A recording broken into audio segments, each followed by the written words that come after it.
जालौर के चौहान वंश की वीरगाथा एक ऐतिहासिक कथा। राजस्थान की धरती हमेशा से वीरों की जन्मभूमि रही है। ऐसी ही एक गौरवशाली कहानी है जालौर के चौहान वंश की, जिनकी तलवारों की गूंज दूर दूर तक सुनाई देती थी। यह कहानी है जालौर के पराक्रमी योद्धाओं की, जिन्होंने अपनी मातृभूमि की रक्षा के लिए प्राण तक न्यौछावर कर दिए। चौहान वंश की स्थापना। सम्राट कीर्तिपाल चौहान 1181 ने परमारों को पराजित कर जालौर में चौहान वंश की स्थापना की। उनकी वीरता और न्यायप्रियता ने उन्हें जनता के बीच एक महान शासक बना दिया। जालौर किला, जिसे सोनगढ़ और सुवर्णगिरी कहा जाता था, अब सोनगरा चौहानों की शक्ति का केंद्र बन चुका था। बिजोलिया शिलालेख में जालौर को जाबालपुर कहा गया है। समर सिंह का शासन 1182 से 1205। कीर्तिपाल के बाद समर सिंह चौहान ने सत्ता संभाली। उन्होंने जालौर दुर्ग की प्राचीर को मजबूत किया और किले में कोषागार व शस्त्रागार बनवाए, और अपनी बेटी लीला देवी का विवाह गुजरात के राजा भीमदेव द्वितीय से कर दिया। उदय सिंह की वीरता 1205 से 1257। अब जालौर की सत्ता संभाली उदय सिंह चौहान ने। उन्होंने अपनी सीमाओं का विस्तार किया और मंडोर, नाडोल, मेवाड़ और गोडवाड़ तक अपना आधिपत्य बढ़ाया। पर दिल्ली का सुल्तान इल्तुतमिश इसे कैसे बर्दाश्त करता।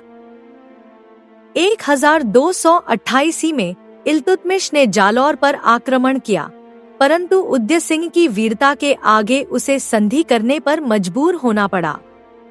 इसके बाद 1254 में दिल्ली के सुल्तान नासिरुद्दीन महमूद ने फिर से हमला किया, पर उदय सिंह ने उसे भी पराजित कर दिया।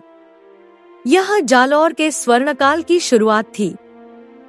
चाचिकदेव और सामंत सिंह 1257 से 1305।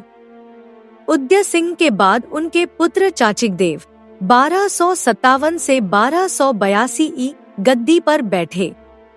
उन्होंने खुद को महाराजाधिराज की उपाधि दी और दिल्ली के सुल्तानों को जालौर पर आक्रमण करने की हिम्मत तक नहीं हुई। इसके बाद आए सामंत सिंह 1282 से 1305, जिन्होंने 1291 में जलालुद्दीन खिलजी के आक्रमण को विफल कर दिया। उन्होंने अपने पुत्र कान्हड़देव को राजा नियुक्त कर दिया। कान्हड़देव का संघर्ष 1305 से 1311। अब जालौर का सिंहासन संभाला सबसे महान योद्धा कान्हड़देव सोनगरा ने। दिल्ली पर अब अलाउद्दीन खिलजी का शासन था। खिलजी ने जब देखा कि कान्हड़देव उसकी अधीनता स्वीकार नहीं कर रहा, तो उसने जालौर पर आक्रमण कर दिया। खिलजी की सेना का नेतृत्व कर रहा था मलिक काफूर, वही मलिक काफूर जिसने देवगिरी, मदुरै और रणथंभौर तक को पराजित कर दिया था। पर जालौर के योद्धा भी किसी से कम नहीं थे। कान्हड़देव और उनके पुत्र वीरमदेव ने बहादुरी से युद्ध किया।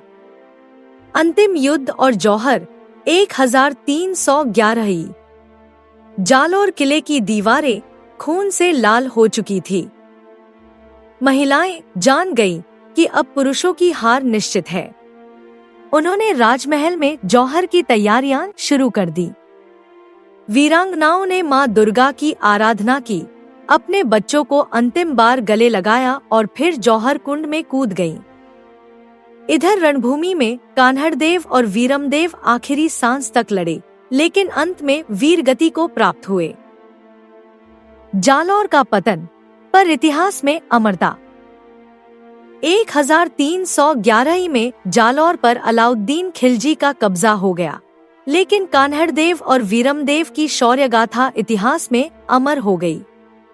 आज भी जालौर का किला वीरता, बलिदान और स्वाभिमान का प्रतीक बना हुआ है।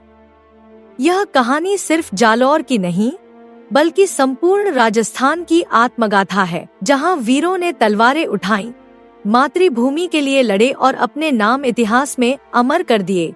यदि तुम इतिहास के पन्नों को खंगालोगे तो वहाँ वीरों की तलवारें चमकती मिलेंगी।